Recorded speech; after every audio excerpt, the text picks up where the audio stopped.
Latest టెక్నాలజీతో చిన్న injection తో నన్ను పూర్తి ఆరోగ్యవంతురాలను చేశారు. Elite spine and pain management centre, Manikonda, Dilsukh Nagar. నిన్న పల్నాడులో ప్రజాస్వామ్యం అనే పదానికి ఒక అడుగు వెనక్కి వెళ్ళటం జరిగింది.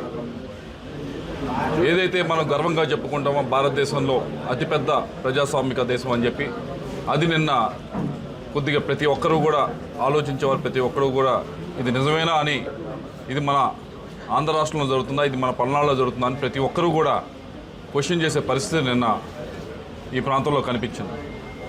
దీని గురించి ముందే చెప్పడం జరిగింది పోలీసు వారికి. గడిచిన నెల రోజుల నుంచి చెప్తా ఉన్నాం, ఇక్కడ ఏదో ఒక విధంగా ఓటింగ్ శాతాన్ని తగ్గించాలి, ఏదో ఒక విధంగా భయభ్రాంతులకు గురి చేయాలి, ఏదో ఒక విధంగా పోలింగ్ స్టేషన్లకి వచ్చి ఓటు వేయకుండా ఆపాలి అని అన్ని ప్రయత్నాలు జరుగుతున్నాయి. మీ వైపు నుంచి కొద్దిగా జాగ్రత్తలు తీసుకోండి అని చెప్పి పలు విధాలుగా చెప్పడం జరిగింది.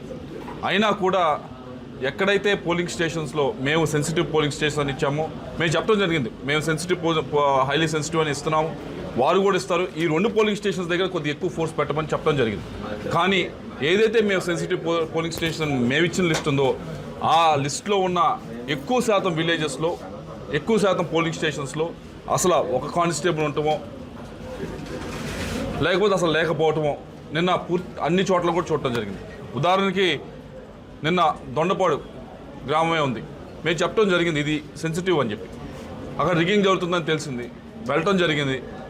వెళ్తే సాక్షాత్ అక్కడ సబ్ కలెక్టర్ గారే అక్కడ నా ముందే ఒక 2 నిమిషాల ముందు రావటం జరిగింది. ఆ కళ్ళ ముందే నా కాన్వాయ్ ఏదైతే ఉందో దానిపైన రాళ్ళ దాడి చేయటం. అక్కడితో కాదు, అక్కడ సీఏ ఉన్నాడు, కానిస్టేబుల్ ఉన్నాడు.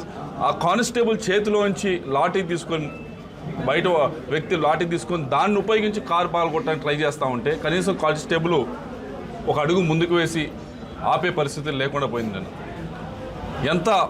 నేనేదో పోలీస్ ఆఫీసర్స్ది, పోలీస్ యంత్రాంగం మొత్తాన్ని కాన్ఫిడెన్స్ తీసేయాలని మాట్లాడట్లేదు.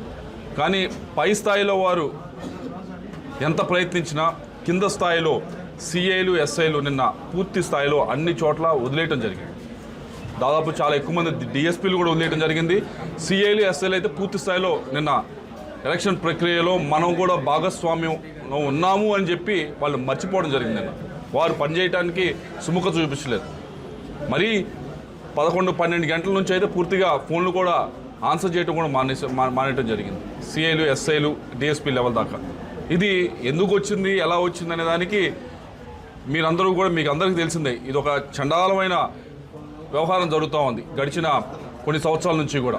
ఏమంటే అక్కడ ఎమ్మెల్యే ఎవరు ఉంటే వారి కన్సర్న్లోనే అక్కడ సీఏని అపాయింట్ చేస్తారు, వారి ఎమ్మెల్యే ఎవరు ఉంటే వారి కన్సర్న్లో ఎస్ఐని అపాయింట్ చేస్తారు. ఇంకా వాడు ఏం పని చేస్తారు, ఎలా ముందుకు వెళ్తారు? ఫెయిర్గా పనిచేయడానికి అవకాశమే లేదు కదా.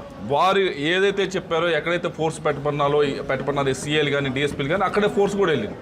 ఆ వెళ్ళిన ఫోర్స్ అంతా కూడా ఎక్కడైతే టీడీపీకి ఫేవరబుల్ బూత్స్ ఏదైతే ఉన్నాయో అక్కడ మాత్రం ఎక్కువ ఫోర్స్ పెట్టారు, వైసీపీకి ఫేవరబుల్ బూత్స్ ఏదైతే ఉన్నాయో అక్కడ మాత్రం పూర్తి స్థాయిలో తక్కువ ఫోర్స్ పెట్టారు. ఇది ఏ విధంగా ఫెయిర్గా ఎలక్షన్ జరిగిందని మనం భావించాలని మీరు అర్థం చేసుకోవాలి. సాక్షాత్తు అటు ఎమ్మెల్యే క్యాండిడేట్ బ్రహ్మారెడ్డి గారి మీద, అటు అరవింద్ బాబు గారిది మీరు చూశారు. టౌన్లో ఏదో మారుమూల ప్రాంతం కదా, నర్సరావుపేట నడిబొడ్డుగా ఆయన వెహికల్ వస్తూ ఉంటే ఆయన వెహికల్ మీద దాడి చేయడం జరిగింది.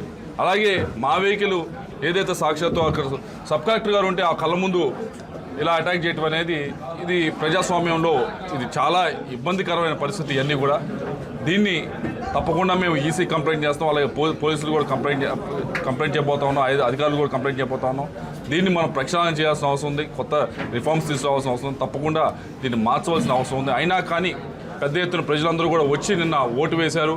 ఓటు వేసిన ప్రతి ఒక్కరికి కూడా పేరు పేరున ధన్యవాదాలు తెలియజేసుకుంటా ఉన్నా. ఎటువంటి ఇన్ని ఇబ్బందులు, ఇన్ని భయాందోళనలు గురి చేసినా కానీ దాదాపు 80% దాకా వచ్చిందని చెప్తా ఉన్నారు ఓటింగ్ శాతం. వాళ్ళందరికీ కూడా ధన్యవాదాలు తెలియజేసుకున్నాం. అలాగే పోలీస్ డిపార్ట్మెంట్ వారికి కూడా ఇదేదో అందరూ చేశారని నేను అన్నాం, కానీ చేసిన 20% మంది, 30% మంది వల్ల మిగతా వారందరికీ కూడా ఇది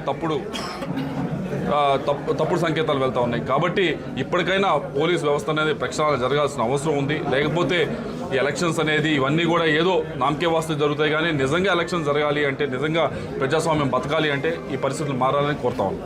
మరిన్ని వీడియోస్ కోసం ఛానల్ ని సబ్స్క్రైబ్ చేయండి, లేటెస్ట్ అప్డేట్స్ కోసం వాట్సాప్ ఛానల్ ని ఫాలో చేయండి, అండ్ లింక్ డిస్క్రిప్షన్ లో ఉంది.